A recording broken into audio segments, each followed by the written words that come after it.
Hello, this is Ryan Andersen, the lead organizer for the Calgary Alliance for the Common Good.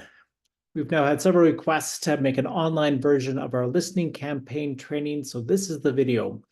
We hope we find this useful, and we thank you beforehand for being a part of our listening campaign, which will help us identify new leaders, new energy, so that we can work together on the issues impacting our community. So in this video, we're going to look at a listening campaign, and what we are going to be doing is, first of all, we're just going to give you an overview of why we do listening campaigns. We're going to do then also a bit of an overview of some of the skills and how to do it, including focusing on leaders and who to listen to, what we call an institutional analysis. We're going to look at one-to-one meetings, house meetings, discernment, and then also we'll invite you to take some time to actually plan out your listening campaign as well.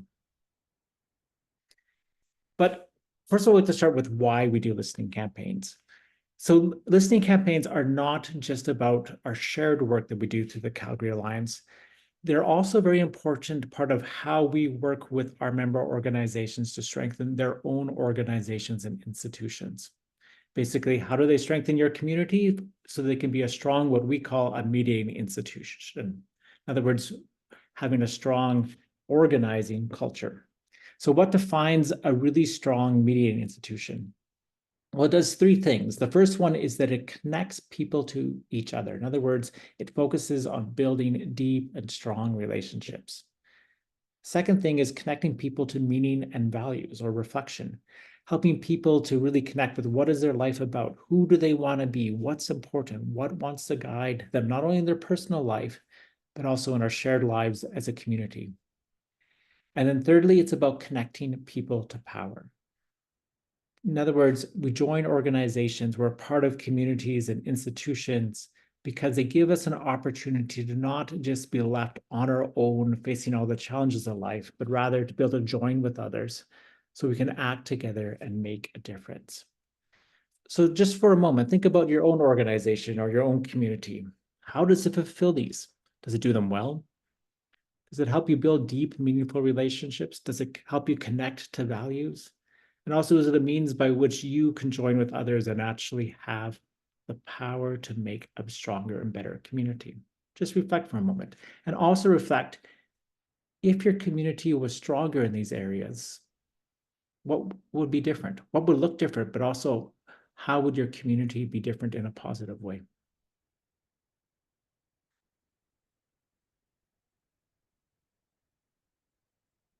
Now, a listening campaign is actually intended to strengthen our organizations in all three of these areas. But we also look at them slightly different. So the main purpose of a listening campaign is really about identifying leaders. Often people want to jump right to identifying issues, but if you just have issues, all you've got is a report. It's actually identifying people who will act on things and people who will work with others to address issues that really makes the difference that we want to make. So we engage in a listening campaign as a way of actually looking for and trying to identify leaders and what they will lead on. Second thing we want to do is find out where there's energy. After all, you can have lots of issues in your community, but if there isn't energy to do something about them, well, you're not going to get very far either. So where is there either maybe perhaps very deep energy, like people feel strongly about it, or where there's really broad? In other words, a lot of people share a concern. The third thing we want to do is identify stories. See, stories help us understand not only what the needs are out in the community, but also possible solutions and who might be interested in making a difference.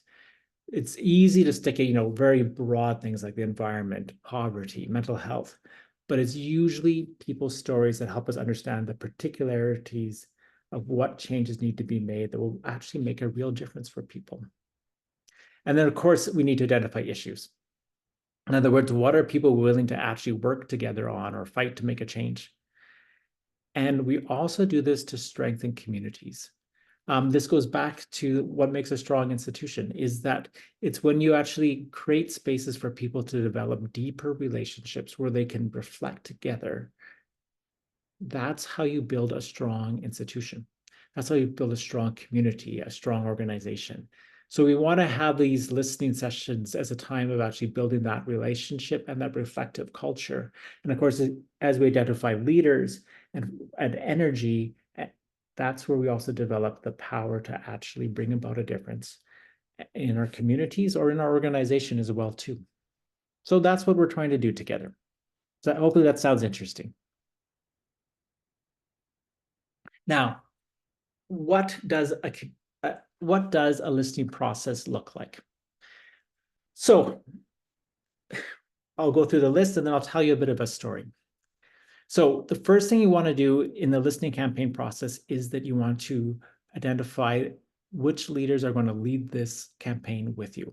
Typically, you don't want to lead a listening campaign on your own. So who else is going to do it with you, and who are the right people? Then you have to decide who you are listening to, and for what and when and how. And you also want to plan and carry out either a series of one-to-one or house meetings as a part of a campaign. And I should also mention, is it also important to train your leaders so they can do this well, and you can also do it together.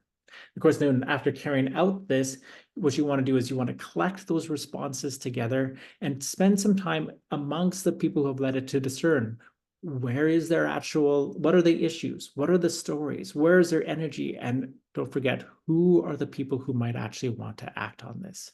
Now, some of this you'll want to take back to your own organization because that's the appropriate place of where to act. But also you want to take it back to the people who you listen to say, is this what we actually, is what we heard or think we heard correct? And then out of all that discernment process, you want to take some of it back to the Alliance's shared discernment process so that some of those bigger issues we can actually work on collectively. So for example, let's tell some stories. So a little while ago, I worked with the church to be able to carry out their listening campaign. And the first thing we did was we sat down with some of the church leadership who was interested in having a listening campaign. And we did what we call an institutional analysis, which we'll talk about more in a second. We figured out who were all those people in the different parts of the community that they wanted to involve in this listening process. And they also set out their own criteria for what they wanted to listen to. Now, some of it was based on what we wanted to listen to collectively as the Calgary Alliance, but also some of the questions were based on things that were important to them as a community. And then once we planned this out, we actually brought together all these leaders. I think there was about 14 people altogether who came together, and we spent a night actually training everyone in how to do a listening campaign.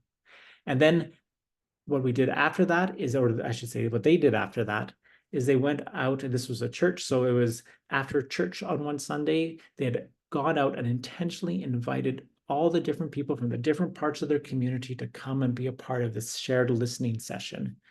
And then they did what we call house meetings. Sometimes they're also called table talks, but they gathered people around tables to actually go through a series of questions when they actually listened to all their people and their responses. People gathered all of their responses together and what they heard. And from that, they're now in the process of discerning, okay, what do they want to focus on as a community? Where was their energy? Where was their leaders? Where was their maybe some agitation?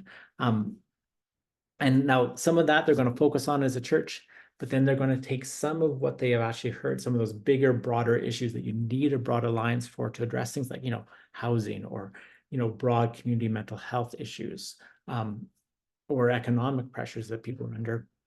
And they're going to take those to their discernment assembly. And then that's what we will collectively decide on together. Hopefully that gives you a little bit of a picture of what we're talking about. Now, in this listening campaign that the Calgary Alliance is holding, we have 3 questions to guide the work. Now, the first one is really intended for your organization, and it's intended for your organization to shape it for whatever is the most appropriate for you. The question we propose is, what is the central purpose or mission of your institution or organization for you at this time? And if our institution was fully living out its purpose, what are some of the things we'd be focused on at this time? Now, once again, we invite you to modify this because it's intended to be there to actually serve your own organization.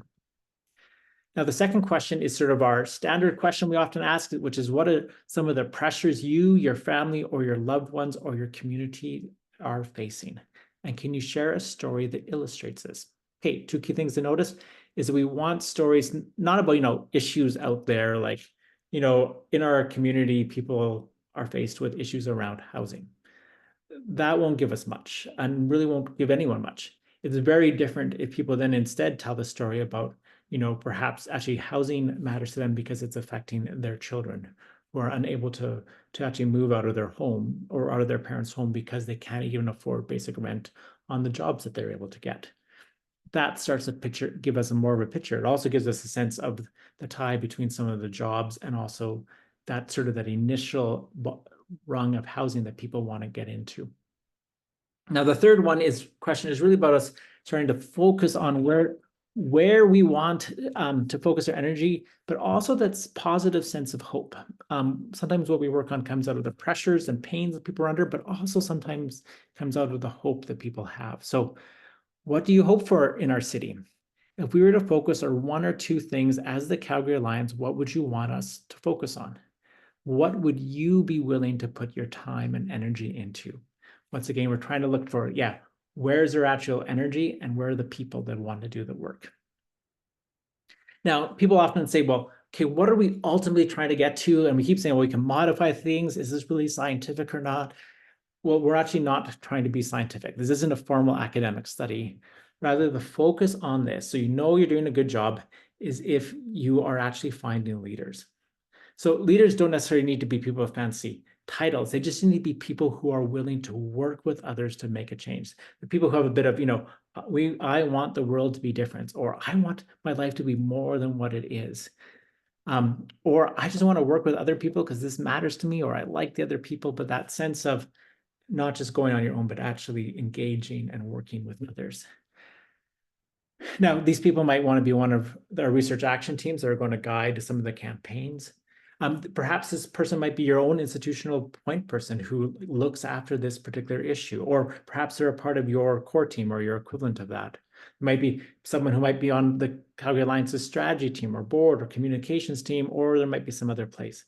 So you want to find out where's the energy and passion and make sure you record those people, but we're looking for people first and foremost. Secondly, we're trying to collect stories. So if you're just coming up with a list of issues, let's say the environment, that you want to go a bit further than that. So make sure you're collecting stories. So perhaps it's a story about, how often we have smoke during the summer now and how that's impacting people's health, and people are wanting to address issues around the environment so they can actually breathe during the summer. That's much more rich. Or we do want to be recording issues, but precisely what are people willing to work on? And ultimately, we want to gather all of this into our collective discernment process and to bring, especially the people, but also the issues to our discernment assembly, though you want to bring the issues to our pre-discernment process. So in this campaign, it's August 15th. Now, once again, we say this is all adaptable. So you can change this and shape it to meet the needs of your institution, but just remember these focuses of leaders, stories, and issues, and ultimately also energy. Okay, so first part we want to focus on is identifying leaders and training them and deciding who you're listening to and for what and when. So the training, of course, this video is here to help you with some of the training, and what you're listening for are those questions or adapt them as you need to. But when you're looking for who you want to both lead this and also who you want to listen to, one thing we encourage you to do is to do what we call an institutional analysis. In other words, to think about how your community or organization is organized. This is a method we often do, which is simply to start with, it actually is great if you literally put this on a big piece of paper, and it's great to do it with others. And you want to start by asking, who's at the center? Every organization has groups of people or individuals that really are the center of the organization. So for example, I attend a church, and at that church, usually it's the pastors who are very much at the center of it, and also the board for the church or the church council. But there's also other groups that are very close to the center. For example, there's a men's breakfast groups. There's a women's Bible study. There's also a group that does a lot of listening. Actually, that's the core team that's very close to the center. There was also a choir that's also very close to the center. Now, your organization might be very different. If it's a union, it might be your executive. It might be some of your staff officers, but it also might be the different workplaces that people are at, or perhaps there's different stewards that are important, or different committees that are sort of where people naturally gather. So that's often, so the very center and near the center. But in most communities, there's also people that are more at the margins that are not actively involved. So let's say if it's a union, once again, maybe there's a whole bunch of workers who never show up, but are still see themselves as a part of the union. And perhaps there's some workplaces that or work sites that don't have as close of a connection. In faith communities, there are often people who are, there every Sunday or every, depends on what community you're with, every Saturday or Friday. But there's also people who show up every once in a while. So for example, like in the faith community I attend, there's a bunch of young families that would be there every once in a while, but we're not really a part of the center of the community. There's also some groups that were from more recent immigrant communities as well too, that would also show up in this, what was largely a predominantly European descent congregation. But they were part of the congregation, but not really a part of the center yet, not part of what ran the congregation or was at heart and soul, but still an important part. Now, you might even want to go another step further, is who are at the margins. The first story I told you about the church doing a listening campaign, they'd actually sent out invitations to everyone on their membership list. And what they found was there's all these people who are really marginalized. Like they haven't been at the church for ages, but by sending out invitations to all these people, they actually reconnected. Now, for some communities, it might be people nearby. Perhaps there's a school nearby you want to listen to. Perhaps there's a community association. Perhaps there's even people who regularly gather at a coffee shop that you want to actually say, well, what's going on in our community? This can go out further and further. But ultimately, what you want to think about is in each of those sort of circles of groups of people you mark, who are leaders in there that could help you lead a listening campaign? Or maybe even when do those people gather that you might want to go to actually do your listening? Ideally, though, if you have people from all of those different groupings as a part of the leadership team for your listening campaign, you'll be far stronger because people will have people they trust that they can actually listen, that are listening to them. So, and also you want to think about when did sometimes these different groups meet at different times, and that's when you want to go to do the listening as well too. That's important as well. And also this helps to give you a sense of your community. And when you do the listening, you also want to pay attention, are we actually hearing from all these different groups? And you might have to use different sort of techniques for listening, depending on who these people are. Like some people might naturally gather together, so doing a house meeting or a table talk makes sense. Other people might show up infrequently, but you still want to hear from. So perhaps you need to do a one-to-one, or maybe even some people are not able to leave their home, so one-to-ones make a lot more sense. Okay. After you've done this analysis of your institution, you want to say, do you have the right leaders to lead your listening campaign? And if not, how will you gather and train them? And also, once again, yeah, you're reflecting on who do you want to listen to, how, when, and what are the best ways to listen to them. The next thing you want to do is plan and carry out either one-to-ones or house meetings. Now, did you notice I didn't say a survey? This is important. While we will probably create some tools where people can do things like surveys, generally we don't recommend surveys. The reason is I think you've all had the experiences where you send surveys out and only some people respond to it, but also very rarely do surveys surface leaders. I wish it was different than that, but rarely do they. Usually you'll get a few people who are off complaining or already involved in the process, already responding to surveys. And it's also really, you don't really build relationships through simply an online survey. So that's what we're encouraging people to do. Yeah, one-to-one conversations or what we call house meetings or table talks.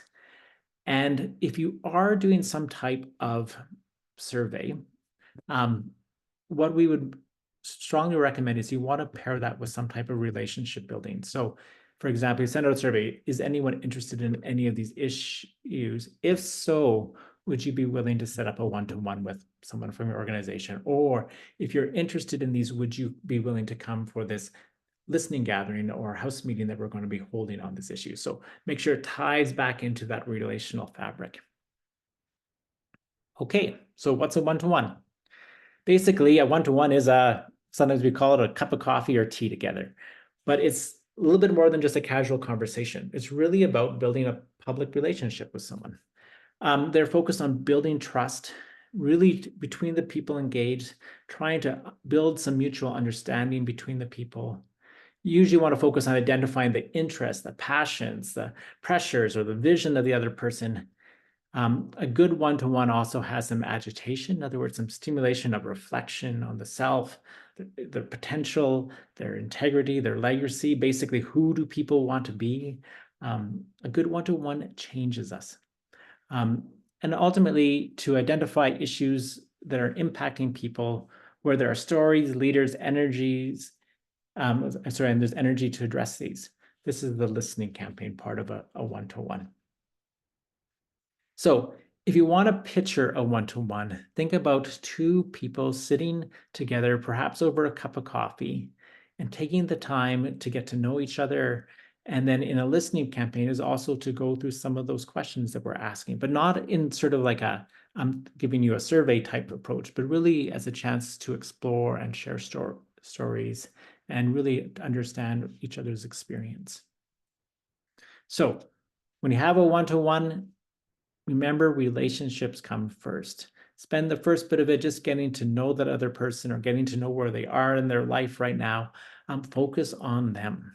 And then, yes, for the listening campaign, you do generally want to make sure you cover the questions of the listening campaign in some form or the other.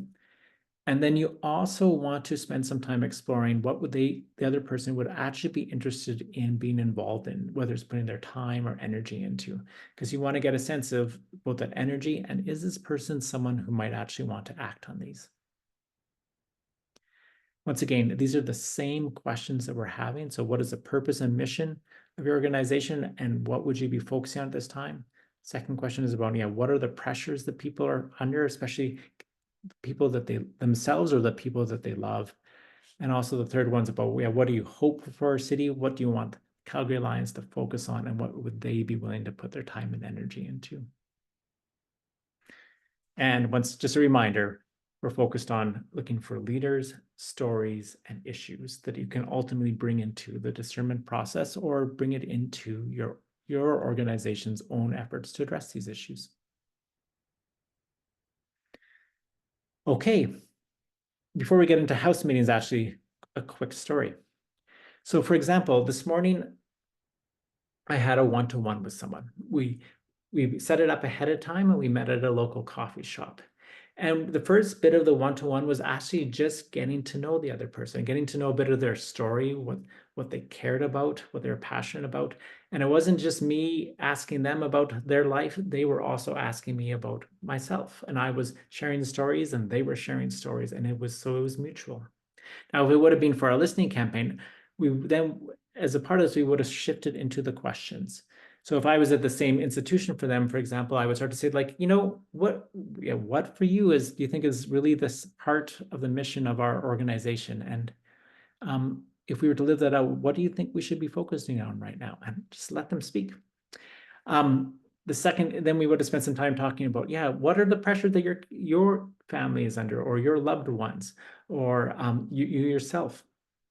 And in that, I probably would have shared a bit of some of my challenges as well, too, so that it is mutual. And then we would have spent some time saying, okay, now what do we actually want to work on? Like, what do you hope to be different? What should our organization be focused on? And then also, what would they want to be actually putting their time and effort into? What would be worthwhile enough for them? And I would have probably taken some notes during the conversation, just some very short notes, and then actually taking a more fuller notes afterwards to flesh that out a bit more. But the focus would not be on note taking, but rather always on the other person. Okay, house meeting. House meetings, when we think of a house meeting, it doesn't necessarily mean it's around a house, which is why sometimes we use the language of table talks. Really, it's a group of people. It can be anywhere from 4 to 12 is usually around the maximum that works. And it's people sitting around together, building relationships with each other, and also like listening to each other is critical. What changes it from chatting is often that deep and attentive listening to one another. So remember, it's primarily about building relationships amongst people. It's not a focus group focused on data. You want to have it focused on people sharing stories about their beliefs and also sharing their feelings. You want to try to keep it from becoming about declaring ideologies or just simply opinions. Once again, you want people to focus on understanding one another. Why do they believe that? Why do they think that? Instead of just, a typical reacting, arguing with one another that can often happen. We also want people to actually come up with a bit of a sense of common vision. So not just whining and complaining, but actually, what do we want to work towards? What's important to us? What do we want our community to become, and how are we going to get there? A good house meeting will also do a bit of probing to find out what's deeper. So for example, I was doing a house meeting with a group of clergy the other week. And when people are talking a bit in vagueness about housing, I asked, or rather I probed to say, well, do you actually have a story about that? Or how does that impact your loved ones or your community? And can you tell a story about that? So I probed. I didn't pry. They didn't want to say something, we just let it go. It wasn't about me trying to get some dark secret, but just allowing that space to go a bit deeper. And also in that, what we were doing is, of course, looking for leaders. In other words, what we always want to avoid in our work is, somebody should address, that's not useful.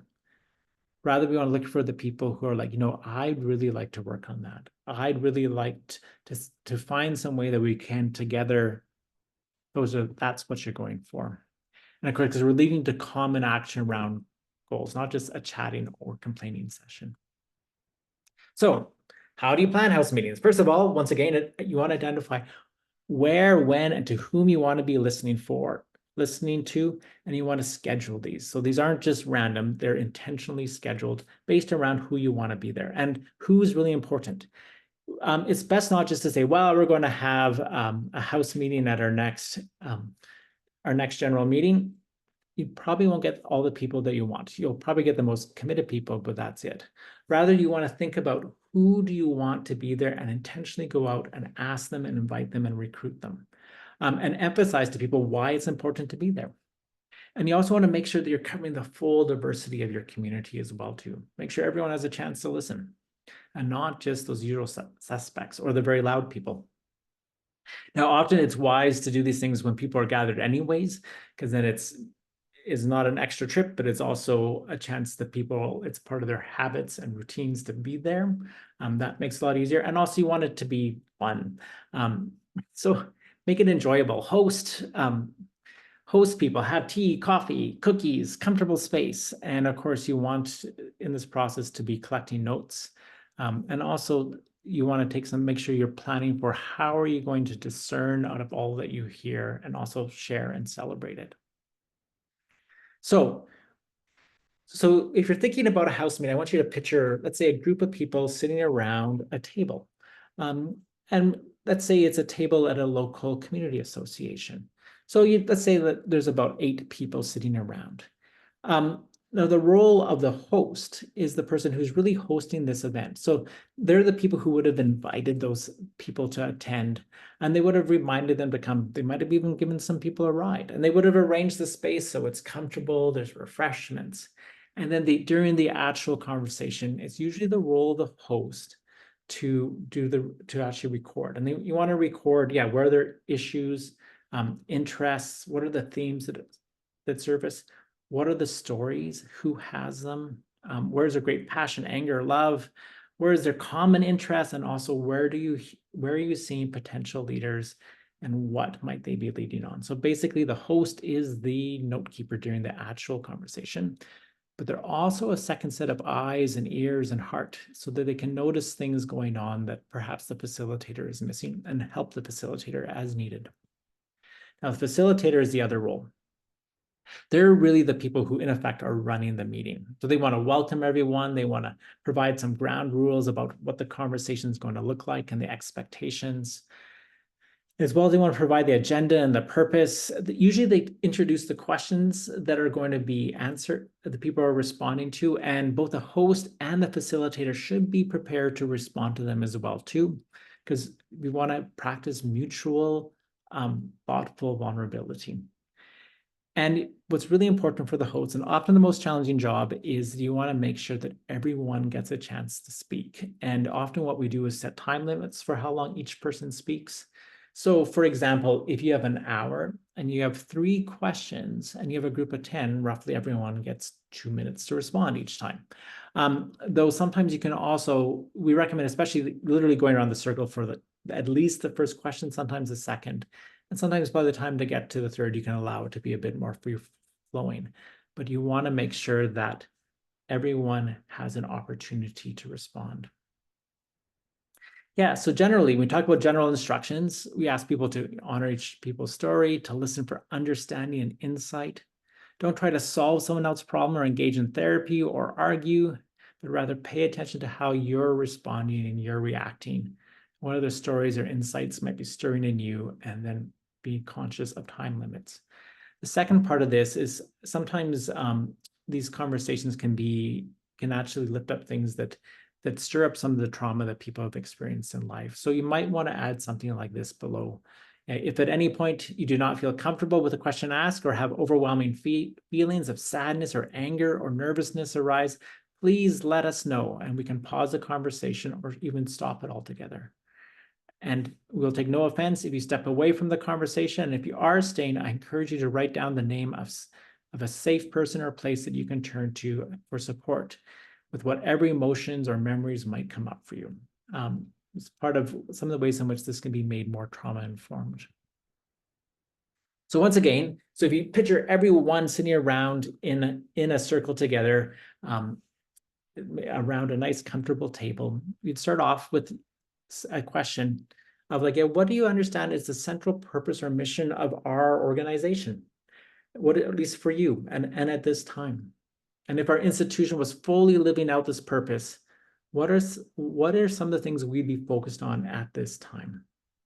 And then you let everyone have a chance to respond, let's say with 2 minutes each. And then after you've gone around, you don't want to ask the second question of like, what are some of the pressures that you, your family, your loved ones, or your community are facing? And can you share a story that illustrates this? Now, let's say if you go around and some people are giving very vague answers, then that's a good time for a facilitator to probe a little deeper. To perhaps a good way to do this simply, can you share a story about your answer? Or can you tell me a bit more about how this is affecting you or your loved ones? So think about those questions. Usually want to be not, once again, not prying, but rather trying to probe a little bit deeper. And then for the third question, what do you hope for our city? If we were to focus on 1 or 2 things as the Calgary Alliance, what would you want to focus on, and what would you be willing to put your time and energy into? Now, of course, as you're doing this, you want the recording, interests, stories, where there's lots of energy or passion, where there's common interests, and please don't forget those potential leaders.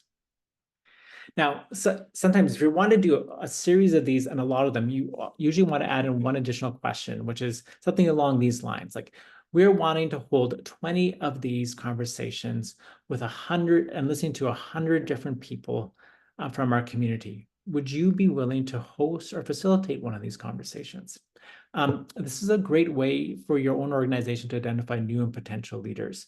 Not only to be able to listen to more for this listening campaign, but if someone's able to gather 10 people for a listening conversation, you probably found someone who's quite influential in your community. Now, there's a whole other section that we can provide around how do you make this listening more trauma aware, but we're not going to focus on this at this moment. Instead, what I want us to focus on, I'll just take a little break from the screen sharing for a second, is we want to focus on how do you actually, give me 1 second here. How do you actually respond to all these issues? Or what do you do after you've done the listening campaign? Okay.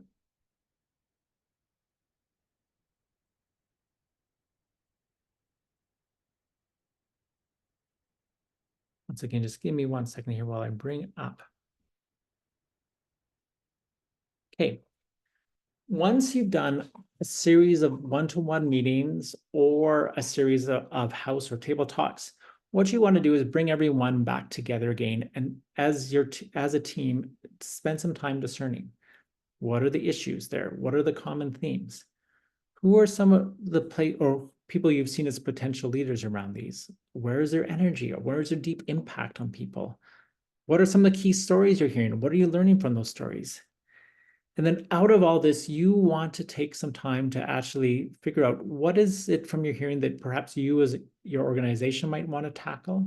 For example, if you're a labor union, there might be some workplace issues that you really see that these are important for you or perhaps even for your negotiations. And also, what are some of those big, broad issues that you really want to take to the broader alliance? Because there needs to be more power and collective action to take them on in a meaningful way.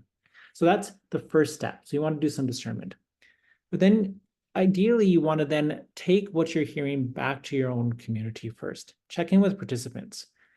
Is what we heard correct? Did you miss something? Did you misunderstand something? You also want to check in with the leaders. Are these people who are actually interested on working on these? You often, we as an alliance, we vote with people's names and phone numbers and emails. You might want to do something similar to say, like, if you actually want us to take this forward, can you vote on whether you want to be a part of this? And now what you want to do is then out of all this, the things that will go to the alliance, you want to send them in for this listening campaign. It is by August 15th, but in future listening campaigns, there might be a different date for that. Usually it's about 2 weeks to a month before a discernment assembly. And then there's other things you want to take to your own organization to really focus on. Now, in terms of reporting, for this current Calgary Alliance listening campaign, there's a Google Sheet, and you'll see the address there. I'm sorry, it's not an easy one to put in, but we'll just let it sit there for a second. That is the actual reporting sheet. We can put it right into a form that will be the easiest for us to use. You can also email that form at info@calgarycommongood.org. And I just saw that the date is wrong. It's actually September 16th is when we'll actually be having our listening and discernment assembly. It will be at Scarborough United Church. So once again, the launch of our listening campaign happened on May 1st, 2024. The next training is now the video. We're asking people to be done their listening by August 15th, 2024. And of course, the discernment assembly is at Scarborough United Church. Of course, the fun is this is the very end of the video, and I'm now seeing all of our spelling mistakes. There you go. We're just going to take a quick break from the sharing because it looks like we might be looking.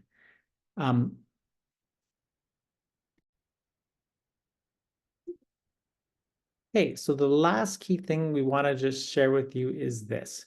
This, of course, is a video. We normally don't teach this via video because it's often the practice that helps people. But if you have any questions, please give me a call. So my phone number is 403-993-7123. My email is ryan@calgarycommongood.org. And if you actually gather, like, let's say 10 to 15 people at your institution, one of our organizers can also go out and provide this training in person. What we do also encourage of you is, yes, when you do on these listening campaigns, issues will come up. Things might not work as planned. Spend some time as your own part of your own community to figure out how to address those issues. We believe in your capacity, but also we want to be there to support you. So feel free to reach out to us anytime. Also, we do have a drive that has all of the resources for this as well too. Once again, if you email me at the email below, I can send you out that drive. And it will have not only those forms to respond to, but we also have some paper versions of resources that will help you in planning this process. Anyways, I hope this video has been helpful for you. And thank you very much for being a part of this listening process. It's a key part of our work of gathering, developing leaders who can work together for the common good of our city and province.